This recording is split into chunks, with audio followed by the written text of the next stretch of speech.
O episódio 4 de Cavaleiro da Lua chegou com a quarta personalidade do Mark Spector. Como assim? Não apareceu a terceira, mas já vai aparecer a quarta personalidade. E a conexão com o Doutor Estranho, um zumbi de Doutor Estranho no Multiverso da Loucura, os artefatos na tumba do Alexandre o Grande, que podem ser uma pista para o que vai acontecer com o Mark Spector já na série, e mais o Escaravelho Vermelho, que também pode ser o futuro da Layla, assim como a Taweret. Tem muitas coisas nesse episódio que nós precisamos conversar. Claro, todo o lance do hospital psiquiátrico, isso tudo nós vamos falar aqui nesse vídeo. Vambora! Olá, como vai? Tudo bem? Eu sou o Miguel Loquia, seja muito bem-vindo a esse vídeo onde nós vamos desmontar o episódio 4 de Cavaleiro da Lua para pegarmos as referências, os detalhes, os significados e mais, desvendar o que possivelmente está por vir. Será que a gente consegue? Será que a gente tem acertado bastante coisa até aqui? Um detalhe importante é que o pessoal da imprensa que assistiu vários episódios com antecedência só assistiu até o quarto episódio. Então é até os acontecimentos daqui que o pessoal soube. Eu só assisti com antecedência os 2 primeiros episódios, então pra mim esse episódio foi uma surpresa. E os próximos 2 episódios vão ser uma surpresa para todo mundo, com exceção de alguns pouquíssimos jornalistas lá fora que assistiram o episódio 5, mas não soltaram nenhum detalhe muito grande pelo menos até agora. Mas enfim, vamos mergulhar na análise desse episódio aqui, porque tem muito a se conversar. O episódio começa com um avatar de Osiris numa imagem de cabeça para baixo, indicando que as coisas estão mudando, o mundo está virando de cabeça para baixo. Isso é um truque da fotografia que a Marvel inclusive usou já em Pantera Negra. Quando o Killmonger assumiu o trono de Wakanda, a câmera veio chegando de cabeça para baixo, assim, indicando que as coisas mudaram em Wakanda. Pois bem, e ali nós vimos o avatar de Osiris guardando a estátua do Khonshu, que foi preso em pedra, junto com várias outras estátuas de vários outros deuses, outros 9 deuses para ser mais específico. Não é à toa que tem tanto deus egípcio desaparecido até agora na série, né? Já faltaram 2 no pôster da Ened no episódio 1, faltaram 2 na reunião. Então assim, a panelinha dos líderes dos deuses egípcios da Ened ali, eles prendem realmente qualquer um que chame a atenção dos humanos, que desrespeitem as suas regras. Eu já fiz um vídeo teorizando os motivos dos deuses estarem se escondendo até hoje da humanidade. Vou deixar o link aqui na descrição desse vídeo para você assistir depois, caso não tenha assistido ainda. Todos esses deuses aí que foram presos, eles podem ter sido presos através de milênios ou podem ter sido presos em uma grande guerra que aconteceu, na grande cisão que rolou entre os deuses e humanos, onde parte dos deuses queria continuar interferindo nos assuntos humanos e parte dos deuses queria ir embora. No caso da série, o Khonshu e a Amit parecem ser os únicos remanescentes dos deuses que querem continuar interferindo nos assuntos humanos. Mas ainda sobre as estátuas, me deixou muito confuso descobrir que o Arthur Harrow estava atrás não da tumba de Amit, mas sim só da estátua dela, como se ela tivesse sido presa em pedra, assim como o Khonshu. É verdade que foi dito no episódio 2 que o escaravelho levava ao Ushabti de Amit. Mas os Ushabtis são figuras, né, são estátuas que são feitas para serem colocadas nas tumbas. Por isso que nós deduzimos aqui que o Arthur estava atrás da tumba de Amit. Porém, se Amit foi presa em pedra, assim como Khonshu, e a única diferença é que a estátua dela foi escondida para nunca ser encontrada, significa que assim como Mark Spector com o Khonshu empedrado, o Arthur com a Amit na pedra também não tem os poderes dela, nem escuta ela. Isso, de certa forma, foi uma revelação, porque o Arthur usa os poderes do cajado da Amit, ele passa o julgamento dela, espalha a palavra dela, mas provavelmente não conversa com ela, porque ela estava presa em pedra esse tempo todo. E isso põe em questão o que fez ele se tornar o avatar da Amit. Como é que ele se tornou o avatar dela se ele não tem os poderes dela? E como é que os outros deuses reconheceram isso? Ou funciona assim, ou Arthur conseguiu uma forma de se comunicar com a deusa mesmo com ela presa em pedra. Mas assim, se o Arthur conseguiu uma forma de comunicar com a deusa e se tornar avatar dela, como é que os outros deuses permitiram isso, se era para a Amit estar banida? Enfim, é um pouco confuso. Talvez essa questão ainda seja explicada. Por que a situação da Amit e do Khonshu são aparentemente as mesmas, mas o Arthur Harrow age um tanto quanto diferente do Steven? A gente deve descobrir nos próximos episódios, eu espero. Seguimos para uma continuação direta do episódio anterior. O Steven desmaiado do esforço de fazer voltar o céu e eles são encontrados por homens do Arthur Harrow. E as grandes funções dessa cena aqui são duas. Primeira, mostrar o escaravelho no deserto, que é uma referência a Layla. A figura da Layla é muito associada ao escaravelho. Durante a série inteira, se a gente for reparar em retrospecto, o pai dela chamava ela de escaravelho. O Arthur Harrow conta que o pai dela estava usando um lenço bordado de escaravelho que ela teria feito. E um outro detalhe que eu ainda vou comentar. E a outra função dessa cena é simplesmente substituir as joias do infinito como as armas mais poderosas do universo cinematográfico da Marvel. Porque simplesmente essa cena estabelece que nada de Thanos, nada de Thor com Stormbreaker. É a Layla com um sinalizador, que são as coisas mais perigosas do universo Marvel. Que é isso? As coisas que essa mulher faz com um sinalizador nesse episódio não são brincadeira. Inclusive, uma coisa que ela faria com certeza é se inscrever no canal. Então já se inscreve e ativa as notificações para não perder os próximos vídeos. Combinado? Pô, não custa nada, pô. Me dá essa força aí. E se você já faz parte da família Lokia, meu muito obrigado. Vamos continuar. Pela conversa da Layla com o Steven sobre o Mark no carro, parece que eles não têm nenhum interesse de atender o último pedido do Khonshu, que era de libertar ele depois dos deuses terem transformado ele em pedra. Parece que eles só queriam impedir a Amit mesmo e pronto. Dane-se o deus da lua. Mas, como o Khonshu disse para o Mark no episódio anterior, vamos ver como ele se sai sem os seus poderes. Por isso, acredito que até o episódio final, o Mark e o Steven vão precisar libertar o Khonshu para recuperar os poderes e salvar o dia. Afinal, é uma série de super-heróis. Os super-heróis precisam recuperar os seus poderes. E isso deve se conectar diretamente com a terceira personalidade. Vamos falar especificamente disso daqui a pouco. Que no caminho eles passam por um bode. Como eu falei no vídeo do episódio 2, onde o Steven ouviu um bode, bodes são símbolo do coisa ruim, o capiroto. Layla chega no acampamento e já orienta o Steven a buscar suprimentos que os outros deixaram, ou seja, roubar, fazendo um prenúncio de como ela vai ser uma ladra no bingo lá no hospital, hein? Steven diz que se quiser receita de shake de proteína, pede ao Mark, indicando que acha o Mark fortão, né? Só que os dois têm o mesmo corpo. A diferença está na autoestima das personalidades. E também tem a cena do beijo, que demonstra como o Steven tem uma coragem moral de ser honesto, enquanto é mais covarde nas aventuras, ao mesmo tempo que o Mark é o oposto, quer fazer tudo sozinho. A Layla diz que ele faria aquilo tudo sozinho, né? Ou seja, sendo corajoso, mas ao mesmo tempo covarde para contar a verdade a ela. São pequenos detalhes assim que mostram como os dois personagens são muito bem construídos. Do lado de fora da tenda tem um gancho usado para mumificação sujo de sangue, um prenúncio para o que estava acontecendo lá dentro.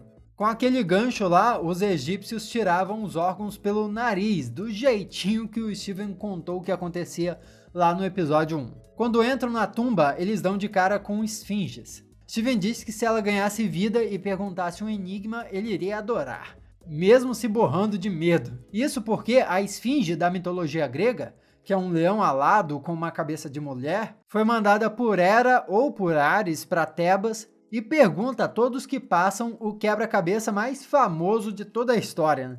Que criatura pela manhã tem 4 pés, ao meio-dia tem 2 e à tarde tem 3? Você sabe a resposta para esse enigma? Responde aqui embaixo, porque a esfinge estrangulava qualquer um que não conseguia responder. Daí vem a origem do nome esfinge, inclusive, que vem do nome grego esfingo. Acho que é assim que fala. que quer dizer estrangular. Na mitologia egípcia, a esfinge é usada como guardiã e também como demonstração de poder, muitas vezes com uma cabeça humana, geralmente cabeça de um faraó. Eles encontram pinturas de sacerdotes de Reca. E aqueles mortos-vivos que aparecem lá são os mortos-vivos dos sacerdotes de Reca.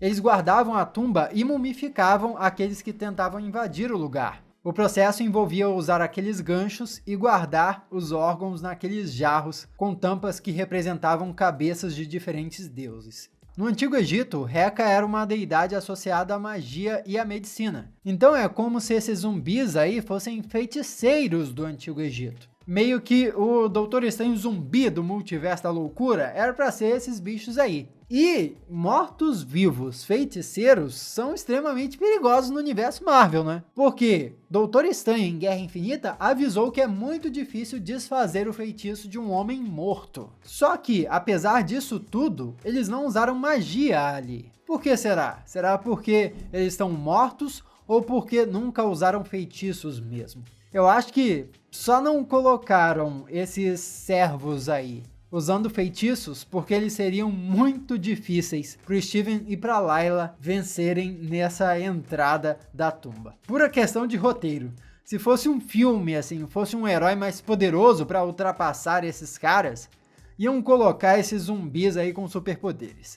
É estranho que a Layla e o Steven tenham ido por caminhos separados, mesmo depois do Reca ter sido esmagado. Pode ter sido por medo do momento, né? Ou conveniência do roteiro, para deixar ela sozinha um instante e ter aquela revelação com Arthur Harrow. Harrow confronta Layla e conta sobre a morte do pai dela. Ele tinha visto os momentos de sofrimento do Mark quando tentou realizar o julgamento dele lá no início da série. Aparentemente aconteceu uma coisa bem similar às HQs, onde o Mark estava trabalhando com um mercenário chamado Bushman, que matou o arqueólogo pai da Marlene quando ele não quis revelar detalhes de uma tumba. Na série, não é Marlene, é Layla, e ela não estava presente nesse incidente aí. E também não foi só um arqueólogo morto, foram vários, segundo a ficha do Mark. E o mercenário Bushman, será que vai aparecer mesmo nessa temporada ou não? Porque esse mercenário é extremamente importante. Foi ele que deixou o Mark para morrer no deserto, o que fez com que o Mark fosse salvo pelo Khonshu. Na série, o Mark diz para Layla ainda que no evento que o pai dela foi morto, ele também tomou um tiro e deveria ter morrido, só que não morreu.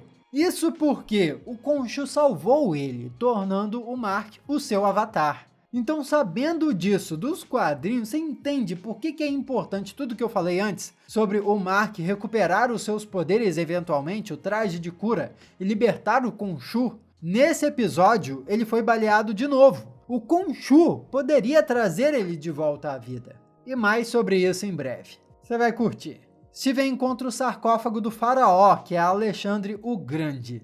Nos quadrinhos da Marvel, pelo menos a história de Alexandre o Grande é bem parecida com a dele no mundo real. Um dos maiores conquistadores da história da humanidade, rei da Macedônia, que passou e conquistou o Egito e lá construiu a cidade de Alexandria, onde foi inclusive construída a Grande Biblioteca de Alexandria. Quem nunca ouviu falar da Grande Biblioteca de Alexandria, um dos maiores tesouros perdidos do mundo antigo? Steven estava com medo de abrir o sarcófago porque ele viu muito filme de Hollywood, e tá certo ele, apoio.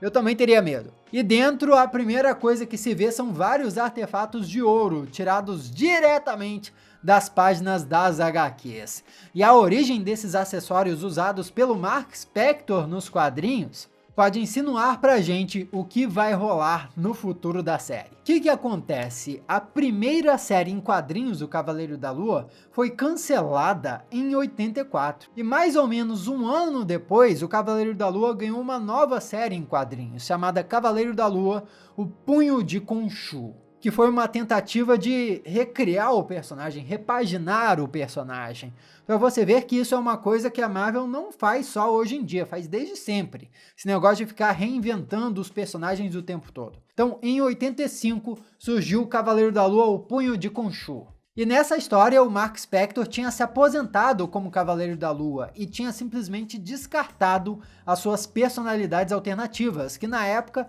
eram consideradas só alter egos dele e não outras personalidades completas. As histórias contavam como se o Mark Spector só se disfarçasse das outras personalidades. Só que o Khonshu ainda precisava do Mark Spector, porque o avatar de outro deus egípcio, o Anubis, estava surgindo e ascendendo ao poder. E isso era um grande risco. Daí o Mark Spector, que estava sendo atormentado por várias visões do Khonshu e do outro deus também, do Anubis, voltou ao lugar onde ele ganhou originalmente os seus poderes, e mesmo sem querer voltar a ser o Cavaleiro da Lua, acabou sendo convencido por um sacerdote de Khonshu a aceitar ser o Cavaleiro da Lua novamente. Porém, com novos acessórios que garantiram a ele novos poderes e habilidades. Não eram só as capacidades dos acessórios, mas ele também ganhou super força. E é meio que por esse processo aí que o personagem tá passando na série, se a gente for parar para pensar. Porque o Mark Spector tá renegando o Khonshu, só que logo ele vai precisar aceitar os poderes de volta. Será que, assim como nos quadrinhos, quando o Cavaleiro da Lua voltar, vai ser numa versão mais poderosa ainda também?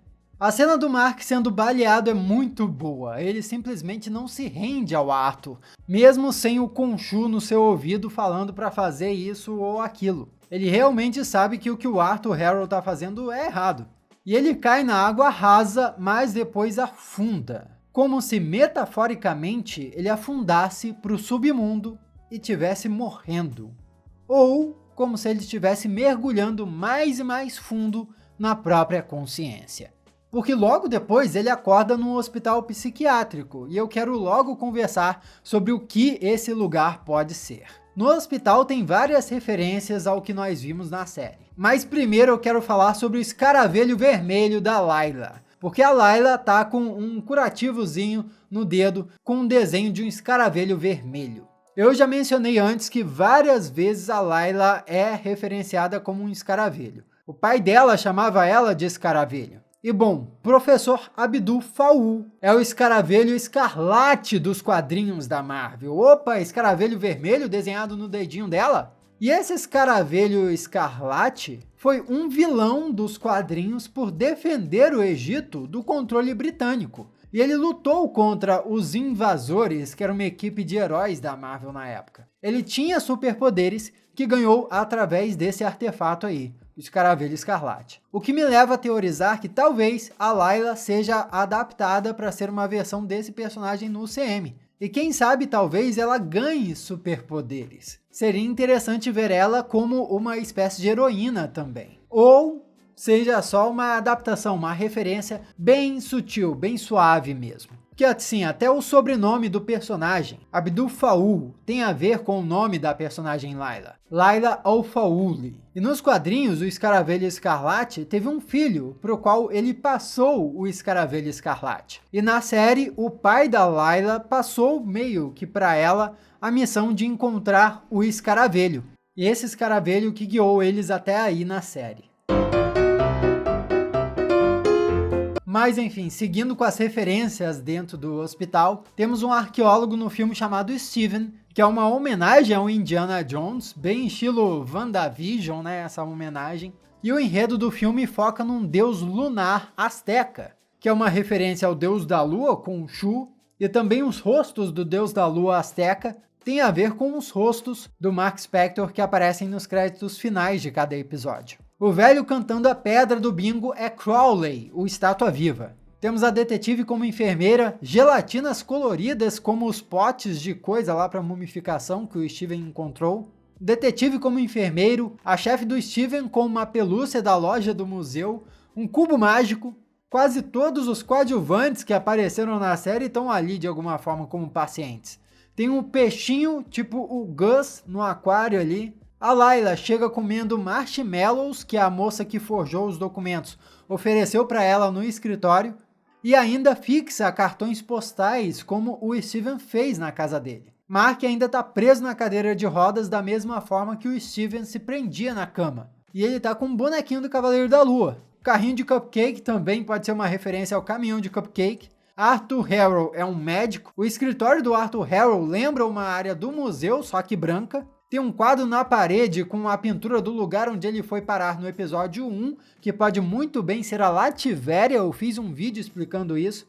Vou deixar o link aqui embaixo também. Tem uma bengala sendo usada pelo Arthur, sandálias como as que o Arthur usava, estátuas da Amit, uma pirâmide de cristal que lembra a pirâmide onde o Anton Mogart guardava os artefatos dele, sarcófagos. Aí é o Mark no comando. É o Mark que encontra o Steven, confirmando que na série o Mark também é a personalidade original que acabou criando as outras, assim como nos quadrinhos. Diferente de como a série nos fez acreditar nos primeiros episódios, onde só mostrava o Steven como personalidade principal.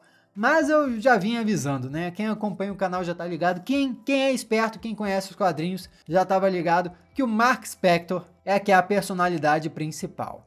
Essa história toda do hospital, isso é total tirado dos quadrinhos. Jeff Lemire, no Cavaleiro da Lua em 2016, escreveu uma história muito louca do Mark Spector num hospital psiquiátrico, questionando se todas as suas aventuras como Cavaleiro da Lua eram verdade ou não. As coisas foram ficando cada vez mais insanas. Ele reencontrou pessoas do passado ali, outros deuses foram se envolvendo, o Mark se encontrou com as suas outras personalidades, ele estava na dimensão dos deuses, mas ao mesmo tempo não estava. Ele revisitou momentos marcantes da sua história e relembrou a sua origem. Tudo isso para descobrir que aquilo tudo era parte e influência do Khonshu e parte insanidade da sua cabeça. E no fim, ele encontrou a si mesmo, ou encontrou a si mesmos. Ele se encontrou junto com as suas personalidades. Tudo leva a crer que aqui na série será bem similar. A mensagem do vilão do filme trash lá de VHS, que o Mark levou para o hospital, teoricamente, como o Arthur Harrow contou, era: nenhuma árvore pode acender a luz do céu se não descer às profundezas do inferno. E essa frase pode ser uma grande metáfora pelo que o Mark Spector vai passar ali, ou está passando naquele momento. Ele estava descendo as profundezas depois de ser alvejado, e talvez ele tenha afundado para esse inferno aí exatamente para conseguir se resolver e finalmente acender a luz do céu. A série tentou fazer parecer que tudo que rolou nos episódios foi delírio da cabeça do Mark ou do Steven, quando na verdade é o hospital que pode ser só na cabeça deles. Uma forma deles fazerem sentido de si mesmos, se entenderem e talvez até se reencontrarem com o Khonshu e com seu poder. E daí entra a terceira personalidade, o terceiro sarcófago que nós vemos no hospital psiquiátrico lá se sacudindo, querendo sair, mas eles olham, passam direto e não abrem aquele sarcófago. Nós muito teorizamos nos episódios anteriores que a terceira personalidade do Mark fosse o Jake Lockley, como é nos quadrinhos. Só que a Marvel Studios costuma simplificar as coisas nas adaptações para o audiovisual, é ou não é? E se, para a série agora, pelo menos para a primeira temporada, a terceira personalidade não for o Jake Lockley, mas sim o Khonshu. Khonshu pode ter assumido o corpo do Mark à força e matado os capangas no episódio 3. E existe precedente disso nas HQs. Eu cheguei a comentar um pouco sobre isso no meu vídeo sobre todas as personalidades do Mark Spector. Eu vou deixar o link aqui na descrição também, porque vale bastante a pena assistir. Assim, o Jake Lockley ia ficar para uma outra temporada, quem sabe? Ou para uma cena pós-créditos dessa temporada aqui. Mas como uma personalidade clássica do Mark Spector, eu acho que o Jake Lockley deve aparecer em algum momento sim. Só que, no caso, ele não seria a terceira personalidade, mas sim a quarta personalidade. Nós teríamos que esperar para ver mesmo. E aí vem outra possibilidade, né? Além de uma divindade que acabou se mesclando com o Mark Spector e virando uma personalidade dele, o Khonshu pode ter feito algo mais. O hospital todo, aquele construto, pode ser uma tentativa desesperada do próprio Khonshu fazer o Mark se render a ele. Mais uma vez, só que dessa vez se render completamente, entregando o corpo inteiro como se fosse uma casca vazia para o Khonshu usar como quiser. Nas HQs que contaram essa história do Mark Spector no hospital e tal, esse era o plano do Khonshu, inclusive. tomar o corpo do Mark Spector para si. Outro easter egg lá do hospital é a moça do passaporte, né, que desenha um pássaro com a cabeça do Khonshu numa folha. Uma mulher que imprimia identidades no papel desenhou Khonshu no papel, como se ele fosse uma identidade também. E a deusa hipopótamo. Taweret pode ter sido uma das estátuas de deuses presos em pedra junto com Khonshu lá. Não dá para ter 100% de certeza. Mas Taweret, sendo uma divindade do parto e uma divindade protetora do Antigo Egito, ela pode ter sido manifestada pelo próprio Mark ali naquele hospital, se aquilo tudo for mesmo um construto da mente do Mark Spector e do Steven, porque afinal de contas, o Steven viu um panfleto de hospital quando ele estava no museu no episódio 2. E ele demonstrou conhecer a Taweret pelos seus estudos sobre o Antigo Egito, quando ele explicou sobre uma pelúcia dela no episódio 1. E também faz sentido, porque ela é uma divindade relacionada ao parto. Então depois disso tudo, ela ainda pode meio que servir para guiar o Mark Spector e o Steven para meio que nascerem para uma nova vida. Então tudo se conecta. Uma coisa interessante é que a atriz que interpretou a Taweret para essa série deu uma entrevista onde ela basicamente diz que ela teve licença para criar a personagem como bem quis. E também diz que foi um esforço colaborativo, porque a Taweret não apareceu antes nos quadrinhos, não tem uma participação tão grande. Então a Marvel Studios pode usar ela para várias surpresas aqui nessa produção. E o fato de terem desenvolvido ela tanto assim indica que ela pode ser importante nos próximos 2 episódios, e não só uma participaçãozinha especial. Eu acho que ela tem um potencial de virar um mascote dessa série, sabe? Tipo o Loki Jacaré foi na série do Loki. E pra fechar aí os créditos, hein? Você reparou que nos créditos a lua tá sempre crescendo? Eu comentei no episódio 2 que a lua tá na fase crescente. E a cada episódio tá chegando mais perto da lua cheia. O que vai acontecer quando a lua ficar completamente cheia no episódio final? Será que vai rolar a participação especial do lobisomem, como era especulado há um tempo atrás? Ou o lobisomem vai ser tipo o Mephisto dessa série? Toda série Marvel parece que tem um Mephisto, né? Um personagem que vai fazer uma participação especial, mas a gente não sabe se vai acontecer ou não. Ou será que simplesmente na lua cheia, o Cavaleiro da Lua vai ascender ao ápice do seu poder, como é a árvore na metáfora do vilão do filme? Comenta aqui o que você acha que vai rolar. Vamos trocar uma ideia a respeito aqui do lado. Tem outros vídeos que você já pode assistir. Muito obrigado pela sua companhia fenomenal. Eu sou Miguel Loquia e a gente se vê na próxima.